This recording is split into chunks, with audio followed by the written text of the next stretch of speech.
एक शहर के बाहर एक पुरानी मंसियों की सड़क थी, जहां रात के वक्त लोगों को अजीब सी आवाज सुनाई देती थी।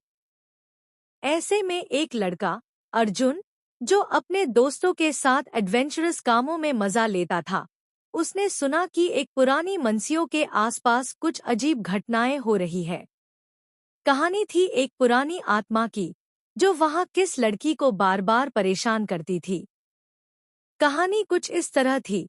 एक दफा एक सुंदर लड़की, मीरा, अपनी फैमिली के साथ वहां रही थी। पर कुछ समय बाद उसकी जिंदगी में अजीब चीजें होने लगती है। रात के वक्त वो अकेला महसूस करती थी, जैसे कोई उसके आस पास हो। घर की चीजें अपने आप हिलती थी और कभी कभी उससे कोई खानदानी आवाज सुनाई देती थी। धीरे धीरे उसकी मानसिक स्थिति खत्म होने लगी थी और लोग कहने लगे कि वहां एक पुरानी आत्मा का साया है।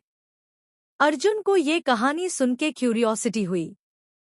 उसने फैसला किया कि वो इस आत्मा के बारे में पता करेगा।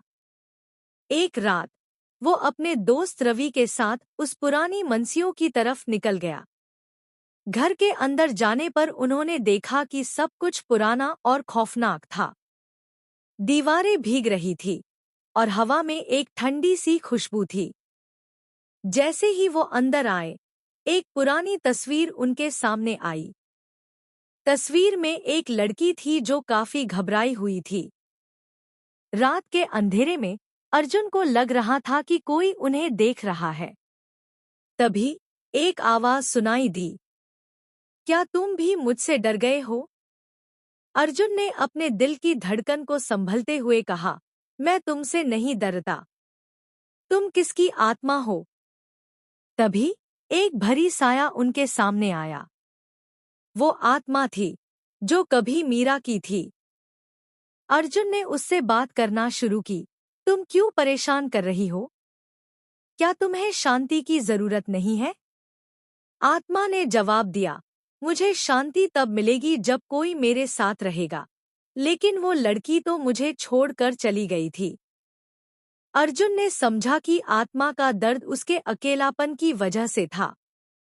उसने कहा, मैं तुम्हें शांति दे सकता हूँ। तुम्हें अपने कच्चे रिश्ते को समझना होगा। और उसने आत्मा को एक रास्ता दिखाया, जहां से वो अपनी जिंदगी का अंत कर सके।